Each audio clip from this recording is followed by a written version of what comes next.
One of the most interesting parts of my YouTube adventure is watching the audience reaction to my videos. I'm so happy that most people seem to get it and enjoy my content. Yet there is one reaction I should have expected but did not quite anticipate. Writers worried that their writing is a bit too similar to a terrible writing advice episode. So what happens when you discover a cliche in your writing? What do you do? So I thought I would drop my usual sarcastic persona and address my audience directly. Well, I can't promise no sarcasm, but rather than pointing out cliches, I decided to offer some genuine advice on what a writer might do if they find a cliche in their work. First thing is first, don't panic. Identifying a potential problematic trope within one's own work is an essential first step in improving writing quality. The important thing is to understand the nature of cliches. So let's start from the beginning. What is a cliche? Cliché. 1. A trite phrase or expression, also the idea expressed by it. 2. A hackneyed theme, characterization, or situation. 3. Something, such as a menu item, that has become overly familiar or commonplace. A cliché, for our purposes, is essentially an overused plot device, trope, or writing convention. When is something a cliché? Now that is entirely subjective. Two people can read the same story and one can say it's cliché and the other can say it's original. Whether a trope crosses the line from trope to cliché depends on the specific reader's taste. There is a difference between them after all. A trope is merely a storytelling convention. Anyone can find a particular trope a cliché, depending on how it's implemented into the story. Most writers' handbooks and writing advice blogs tell you to avoid cliches like the plague before patting themselves on the back for that totally original and funny joke. They then offer no further insight into the matter and call it a day. It is just assumed that cliches are bad. Cliches are certainly cast as the villain in modern storytelling. Ryan J. Stark proposes that the cliché is so reviled in modern literature because it clashes with the romantic ideal of the author as creative genius who should always strive to design new and surprising language. The romantic ideal is a philosophy that views clichés as having no creative value. But is that really true? Are clichés really bad? They can be, but the risk clichés pose is not a lack of originality. The true danger of clichés is when it draws the reader out of the story. This most often happens when a writer uses a cliché without thinking. Let's use an example. Let's say our aristocratic fantasy hero enters a rough-looking marketplace with a coin pouch at his belt. It isn't long before a young, streetwise child bumps into him. The child apologizes before vanishing into the crowd. I use this example because I once read a story that used this trope and it brought me out of the story. TV Tropes calls this trope the percussive pickpocket. The TV Tropes Wiki, which is a wiki dedicated to identifying and cataloging storytelling conventions, has a trope called TV Tropes Will Ruin Your Life. The basis of the trope is that when one spends too much time reading TV tropes, they are able to more easily identify the storytelling conventions that a story is using by watching it with a critical eye, thus ruining any surprise. This is why there's often a divide in review scores between professional critics and the general audience. Critics usually train themselves to dissect entertainment with careful analysis because that's their job. They are far more attuned to cliches than most people, and a lack of originality will be far more glaring for them. However, if a trope is used enough, even the ordinary reader, moviegoer, or gamer will pick up on it, especially if they are older or well-read. This is the main danger of cliches. It can ruin the immersion of the more astute in an audience, as they can now see the components of the story on display, rather than the story itself. The worse and more obvious the cliché, the more chance of this happening. In my earlier example, the thief drew me out of the story as the sections before it had been fairly clever in its execution. The percussive pickpocket trope, played so painfully straight, ruined my immersion. The solution is obvious, right? Always avoid clichés. Well, not exactly. There is the other side of the coin. Clichés can communicate an idea. They are shorthand. For example, we have a character say, "Searching the caverns for the rebels will be really difficult because of the cave's immense size compared to our small enemy." Or we could say, "Finding the rebels in the caves is like looking for a needle in a haystack." Both convey the same information. Even this very video used crosses the line, which is a cliché. Yet when I say crosses the line from trope to cliché, the audience understands what I'm trying to say. Let's return to our example. Why would a writer use the percussive pickpocket trope in this scene? Because it conveys a lot of information very quickly. With this short scene, we know that the child is a thief, the market has a crime problem, and our aristocratic hero is naive, out of place, genre blind, freshly out of loose change, and a chump. That is actually a lot of information compacted and shown in a single scene. Lazy and unoriginal, perhaps, but efficient in terms of information, especially considering the short nature of the scene.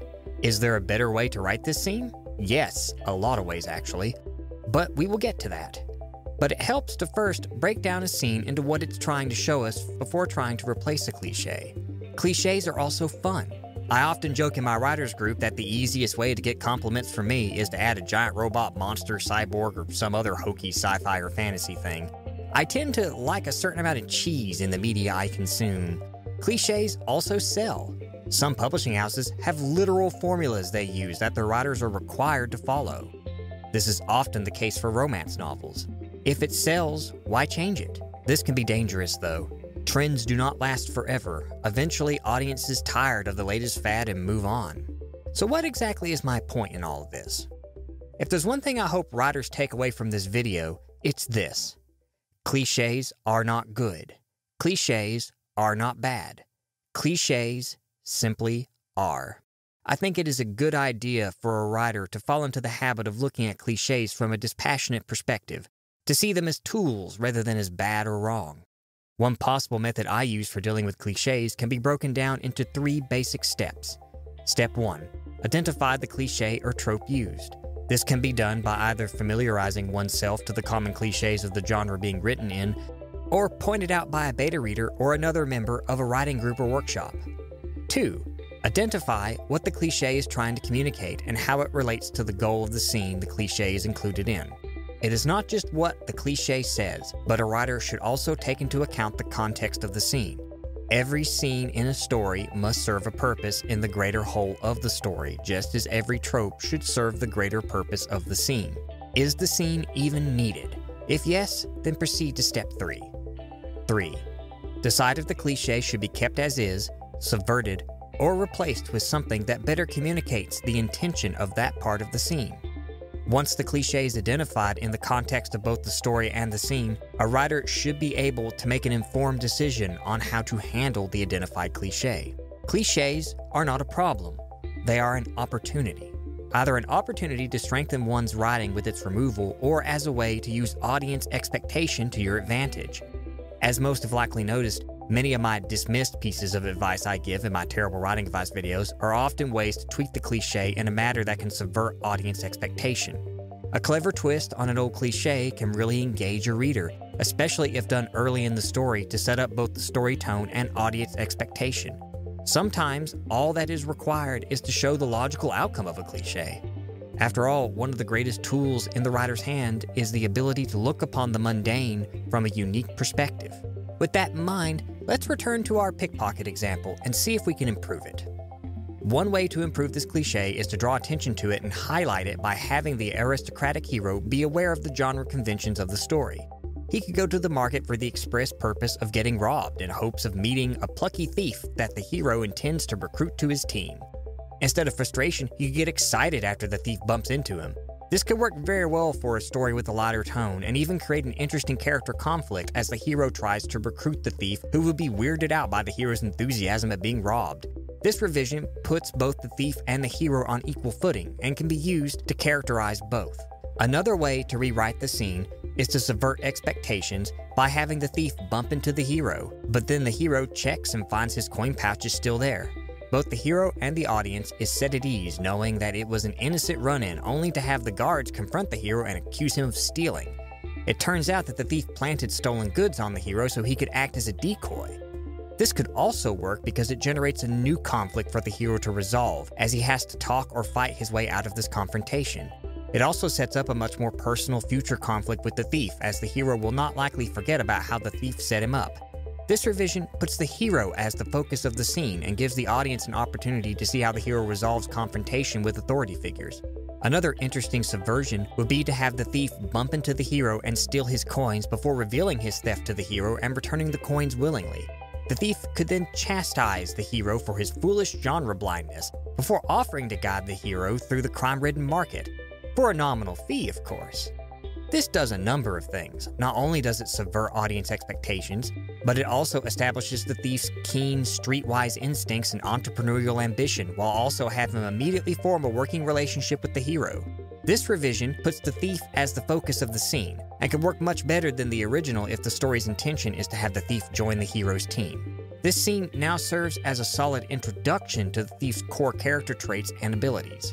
All three revision examples play with the percussive pickpocket trope in ways that provide far more immediate possibilities for characterization and conflict than the original example.